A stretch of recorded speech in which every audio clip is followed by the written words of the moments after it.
Fala galera, tranquilos? Vamos aqui iniciar mais uma semana já com um vídeo, podcast do alancorreia.net.br. Dessa vez aqui, tratar de um assunto que eu acho bem interessante, tá? Para quem aí acompanha as decisões dos tribunais superiores, as repercussões nas nossas vidas, falar um pouquinho aqui das últimas decisões do Supremo Tribunal Federal aí relativas ao ICMS, tá? Selecionei aqui algumas decisões de 2020 e de 2021 que eu acho que vale a pena a gente tirar alguns minutinhos aí para analisar, beleza? A primeira delas, eu até já comentei isso aqui no vídeo, tá? A ação direta de constitucionalidade número 49, que foi julgada agora, em maio de 2021, né? E nessa ação foram declarados inconstitucionais alguns dispositivos lá da Lei Candir, né? O artigo 11, parágrafo 3º, inciso 2, que trata da autonomia de estabelecimentos, o artigo 12, inciso 2, né, que trata da questão da incidência do ICMS, né, sobre as transferências quando ocorre o fato gerador, e também, né, por consequência dessa não incidência sobre as transferências, também foi considerado como inconstitucional o artigo 13, parágrafo 4º, que estabelecia quais eram as bases de cálculo admitidas quando você tinha uma operação entre estabelecimentos do mesmo contribuinte situados em estados diferentes, né, em UFs diferentes, tá? Então, como eu falei, eu comentei isso aqui num vídeo anterior, né? Fiz algumas observações sobre essa ação direta de constitucionalidade, tá? E aqui algumas coisinhas que ficaram em aberto, né? Que vale a pena esperar e aguardar se vai ter algum tipo de modulação de efeitos ou como é que vai repercutir isso junto aos estados e aos contribuintes. Porque você tem aquela regra da Constituição Federal, né? A questão da não incidência, da isenção e os efeitos que você tem em relação ao crédito. E eu sempre falo para meus alunos, né? Se não tem débito, não tem crédito, essa é a regra da Constituição, né? Se você não tem o imposto, se você não tem a tributação sobre aquela operação por conta de isenção ou não incidência, não transfere crédito para a operação subsequente, da mesma forma exige anulação do crédito relativo às operações anteriores, salvo, né, se a legislação falar de forma diferente e permitir que você mantenha o crédito ou, de alguma forma, o adquirente aproveite algum tipo de crédito, um crédito presumido, um crédito otorgado, o que quer que seja, tá? Mas essa é a regra geral, né? A regra geral da Constituição é, se não tem débito, não tem crédito. E aí fica aquela pergunta, né? Nesse caso, então, como é que seria o tratamento em relação ao aproveitamento do crédito, se é que vai ter algum aproveitamento de crédito por conta do adquirente, e como é que fica a questão do crédito por quem está remetendo a mercadoria, né? Você tem o estabelecimento A fazendo transferência para o estabelecimento B. Né? Em tese, esse estabelecimento A recebeu essa mercadoria com algum tipo de imposto cobrado e se creditou na entrada. E agora está dando uma saída que, de acordo com o Supremo Tribunal Federal, não tem incidência do imposto, então não vai ter o débito. Seguindo a regra da Constituição, né, seria, como o próprio Supremo disse, uma operação que você não tem incidência do imposto, deveria ter a anulação do crédito relativo às operações anteriores. Mas aí, daqui a pouco vou até comentar sobre esse recurso extraordinário aí, em que você tem a situação da não incidência, que não é uma não incidência para fins de estorno do crédito. Como assim, Ana? Vamos já falar sobre isso, tá? Mas eu quero colocar para vocês que já tem esse precedente aí do Supremo Tribunal Federal acerca do tratamento quanto à anulação do crédito das operações anteriores. Mas daqui a pouquinho a gente fala um pouquinho mais sobre isso, tá? E aí tem uma outra questão, quando você tem a transferência ocorrendo entre UFs, né, unidades da federação distintas. Aí, nesse caso, imagina o seguinte, você tem, por exemplo, uma operação saindo de São Paulo para o Amazonas, uma transferência, né? Ou o contrário, mas que seja São Paulo-Amazonas, no nosso exemplo. Pela decisão, essa operação não tem isenção do imposto, na saída lá de São Paulo. Então, se considerarmos que tem que se manter o crédito, a gente vai já ver quando falar do EDC Recurso Extraordinário 141756, você teria a situação de lá em São Paulo, o camarada no estabelecimento que está remetendo vai manter o crédito, mas não vai ter débito algum. Da mesma forma, o estado que está recebendo a mercadoria, né, o contribuinte localizado naquele estado de destino, no nosso exemplo aqui é o Amazonas, vai receber uma mercadoria que não tem imposto cobrado. Se não tem imposto cobrado, não tem o que se creditar. E aí, quando der saída dessa mercadoria, vai sair com débito cheio, sem aproveitamento de crédito algum pela entrada, então fica essa situação um tanto quanto descompassada, né? Um estado arcando com o ônus, podemos assim dizer, do crédito, e o outro estado ficando com o bônus do débito por completo, sem ter o que compensar por conta desse contribuinte que recebeu, né, a mercadoria em transferência, sem incidência, né, do imposto, nesse caso sem tributação, sem imposto cobrado nessa operação, que ele poderia usar como crédito. Mas isso aí não ficou muito claro, então estamos aguardando, já até me perguntaram, e aí, Alan, como é que fica a questão do crédito? Não sei, vamos ver agora como é que vai ser aí, está em sede de embargos essa ADC 49, e vamos ver se vão entrar nessa discussão, né, essa questão do crédito. Anula ou não anula o crédito, e quem está recebendo vai se creditar de alguma forma, e que tipo de creditamento seria esse se você não tem um débito na operação? Ah, ele vai transferir, mas vai transferir crédito de um estado para outro? Você tem sujeitos ativos distintos aí, então a relação jurídico-tributária modificou. E é curioso que até na decisão, né, acho que foi no voto do relator, ele comenta que ainda que tenha repercussões tributárias, tem que se considerar a não incidência, e nesse caso a repercussão é significativa, porque você teve a mudança do sujeito ativo, né? Mas enfim, vamos aguardar aí, ver o que é que o Supremo Tribunal Federal vai falar, se é que vai falar alguma coisa sobre essa questão aí, tanto da manutenção do crédito na origem, quanto o aproveitamento de algum tipo de crédito no destino, ok? A outra ação, que é essa que eu até citei aqui, ó, é um recurso extraordinário, 141.756. Esse recurso extraordinário, né, o julgamento ocorreu em setembro de 2020. E aí foi em sede de repercussão geral e foi fixada a seguinte tese, olha só. Observadas as balizas da Lei Complementar número 87/96, é constitucional o creditamento de ICMS cobrado na entrada por prestador de serviço de telefonia móvel, considerado aparelho celular posteriormente cedido mediante comodato. E aí você tem súmula, né, do Supremo Tribunal Federal dizendo que comodato é uma operação em que você não tem incidência do imposto. E aí por isso que eu digo que cabe esse precedente. Nesse julgamento, o Supremo Tribunal Federal entendeu que essa operação é uma não incidência, só que é uma não incidência que não importa na anulação do crédito. Mas como assim, Ana? Vale a pena dar uma olhada, salvo engano, até o Marco Aurélio, que é o relator desse julgamento, dessa ação aí, né? Ele foi o ministro relator, e foi o voto vencedor, inclusive, salvo engano. E diz que, ora, é uma saída, mas não é uma saída sujeita à incidência do ICMS. Logo, não pode ser invocada a não incidência. Aí você fica, mas peraí, se fosse uma saída, né, correspondente a uma circulação de mercadoria, estaria no âmbito da incidência do ICMS, né? Exatamente por não ser uma circulação de mercadoria, né, com aquela questão da mudança de titularidade e tudo mais, é que está no âmbito da não incidência. Olha, se for seguir essa lógica, né, do julgamento, dessa decisão da tese fixada, que só se pode exigir a não incidência de uma operação em que você tem a saída sujeita ao imposto, então somente seria a não incidência qualificada, imunidade, né, que é aquelas hipóteses que você tem na Constituição Federal, exportação, operação interestadual com energia elétrica, petróleo, derivados e tudo mais. Então, pela tese fixada, né, pelo entendimento que foi o vencedor aí, só caberia invocar a não incidência para fins de estorno se fosse uma operação de saída sujeita ao ICMS, quer dizer, uma operação de saída que estaria, a princípio, sujeita ao ICMS, mas que, por qualquer razão, foi considerado como não incidência, com não incidência. E as únicas hipóteses que você tem essa não incidência diante de uma situação em que, a princípio, teria incidência do imposto, são aquelas hipóteses de imunidade da Constituição Federal. Então fica uma coisa meio incongruente, ao meu ver, tá? Mas tem essa tese aí que foi fixada e, inclusive, pode respaldar ali o entendimento sobre aquela DC 49, pelo menos em relação à manutenção do crédito, tá?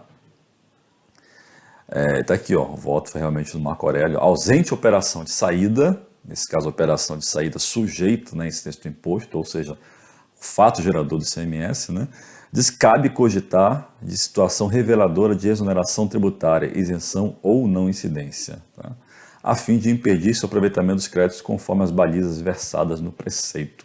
Então, ok, então, de acordo aí com o voto vencedor do ministro Marco Aurélio, só há que se falar, só há que se exigir o estorno do crédito, se aquela operação de saída configurar em tese hipótese de incidência do imposto, só que aí ou você vai ter a isenção, né, e aí nesse caso é a exclusão do crédito tributário, né, ou você vai ter a não incidência qualificada, né, que seria as hipóteses de imunidade, pelo menos é o que eu consigo entender.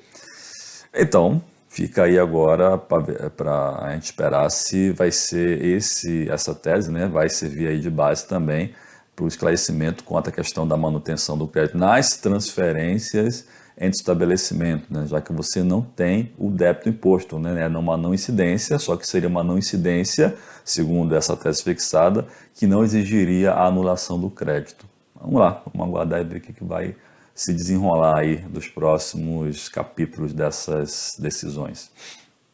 Uma outra que eu queria trazer para vocês aqui, ó, esse recurso extraordinário 628075 foi votado, né, foi decidido lá em agosto de 2020, né, você teve o julgamento, também em sede de repercussão geral, e aí foi fixada a seguinte tese, olha só, o estorno proporcional de crédito CMS efetuado pelo Estado de destino, em razão do crédito fiscal presumido concedido pelo Estado de origem, sem autorização do CONFAZ, não viola o princípio constitucional da não cumulatividade. Isso aqui, gente, é o que a gente chama de glosa de crédito, né? Você tem lá a Lei Complementar 2475, lá no artigo 1º, né, diz que as isenções, na verdade não só isenções, qualquer benefício fiscal, redução da base de cálculo, crédito presumido, enfim, qualquer benefício fiscal no âmbito do CMS tem que observar lá as disposições da Lei 2475, né, questão da aprovação unânime lá no CONFAZ e tudo mais, tá? E aí diz o seguinte, lá no seu artigo 8º, inciso 1, a inobservância do dispositivo desta lei, no caso, né, o benefício para ser concedido por o Estado tem que ser aprovado pelos demais, acarretará a nulidade do ato e a ineficácia do crédito fiscal atribuído ao estabelecimento recebedor da mercadoria. Ou seja, se um Estado conceder um benefício fiscal sem o aval do CONFAZ, né, sem passar lá pela aprovação do CONFAZ, sem o aval dos outros Estados, pode o Estado, né, onde está localizado o contribuinte que vai receber essa mercadoria, considerar que esse crédito não pode ser aproveitado, né? Então, digamos que o crédito relativo a essa operação, né? Digamos que você tem lá um Estado que concede um crédito presumido, uma redução da base de cálculo, alguma coisa do tipo, de forma que o seu contribuinte, né, aquele que está remetendo a mercadoria, vai reduzir o imposto a recolher, ou de repente não recolhe nada, né? Tem um crédito presumido de 100%, por exemplo, na apuração. Então, se esse benefício foi concedido de forma unilateral por esse Estado, né, sem passar pelo CONFAZ, pode, de acordo com a lei, o Estado que está localizado, o contribuinte que vai receber essa mercadoria, glosar esse crédito, ou seja, não permitir que ele seja aproveitado ou na sua totalidade ou na proporção lá do benefício concedido pelo Estado de forma unilateral. Tá? Então, é um dispositivo, é uma previsão que você tem na Lei Complementar 2475, né?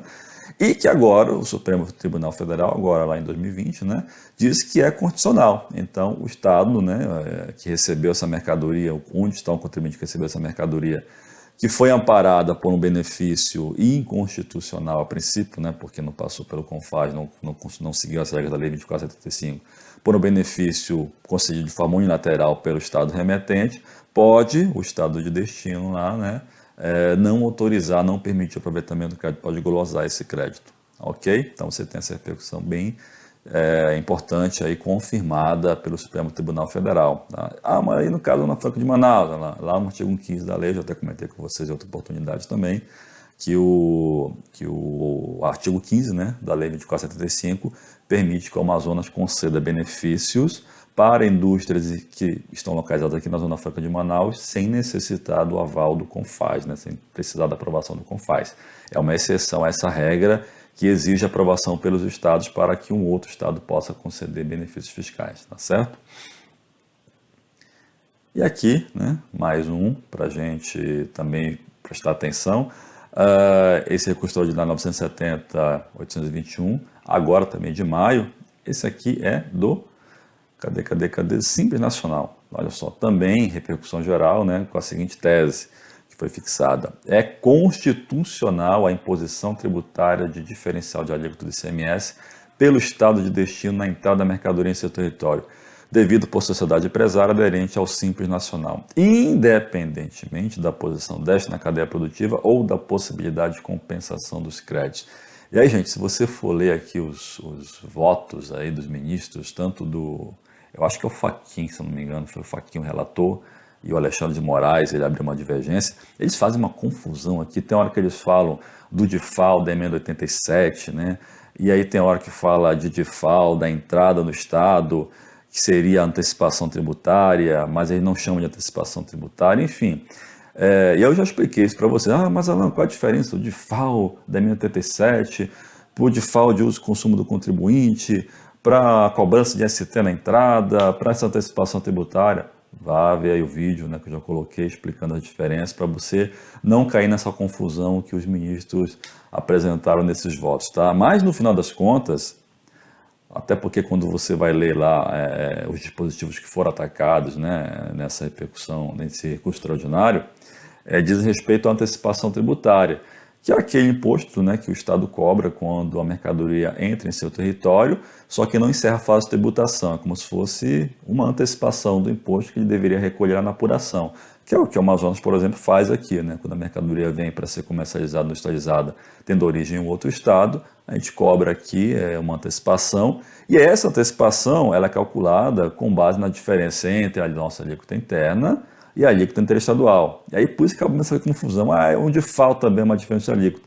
É só para fixar o percentual que vai ser exigido, mas na verdade o que você tem, o nome técnico eu já expliquei em outro vídeo, é antecipação tributária, tá? E esse julgamento é justamente sobre antecipação tributária. E o contribuinte, no caso, estava questionando, né, que seria uma cobrança inconstitucional, porque é do Simples Nacional, tem um tratamento diferenciado, e pelo princípio da não cumulatividade, ele deveria aproveitar crédito, mas por ser do Simples aí não pode aproveitar crédito e tudo mais. Mas aí veio o Supremo Tribunal Federal e bateu o martelo, tá? Esse dispositivo aqui da Lei Complementar 123, né, que trata do Simples Nacional, ele autoriza a cobrança dessa antecipação tributária. Aqui, ó, o recolhimento unificado do Simples Nacional não exclui a incidência do ICMS devido nas operações com bens e mercadorias sujeito ao regime de antecipação do recolhimento do imposto nas aquisições em outros estados e Distrito Federal, sem encerramento da tributação, né? É uma antecipação, tá? Hipótese que será cobrada a diferença entre a alíquota interna e a interestadual, sendo vedada a agregação de qualquer valor, né? Porque se for com agregação, você vai ter uma antecipação com encerramento de fase de tributação, o que não é o caso aqui. Então você já tinha essa previsão lá na Lei Complementar 123, né, que regula o Simples Nacional, e aí os contribuintes também questionavam e tudo mais, foi o Supremo Tribunal Federal bater o martelo, não, é constitucional sim a cobrança. Ah, mas eu sou do Simples, não vou poder aproveitar isso na apuração. Você já faz o recolhimento, esse foi o entendimento, né? Você do Simples já faz o recolhimento com redução, né? Lá naquela cesta de tributos. Então, não há que se falar aí em algum tipo de inconstitucionalidade por conta de você não poder aproveitar crédito, porque a própria Lei Complementar 123 também não autoriza que você leve à conta do recolhimento qualquer tipo de compensação via acreditamento, tá? Então, o Supremo Tribunal Federal disse que é assim válido, tem a previsão legal, tá? E essa questão da não cumulatividade, né, de não poder aproveitar o crédito Simples Nacional em relação a esse pagamento, não pode ser invocada aí para afastar a exigência tributária. Beleza, gente? Então, eram essas 4 decisões aí, né, de 2020 e 2021 que eu queria trazer aqui para vocês. Vale a pena dar uma lida, tá? Essas repercussões no ICMS. E qualquer coisa, podemos trocar uma ideia aí se não ficou muito claro. Beleza, gente? E agradeço aí o feedback, tenho recebido alguns agradecimentos pelos vídeos que eu tenho postado. E a ideia é tentar sempre trazer aqui informação de forma direta e clara na medida do possível. Beleza? E se tiver sugestões, podem mandar aí qualquer dúvida que eu vou tentar responder da melhor forma possível. Beleza, gente? Então é isso aí. Valeu e tchau!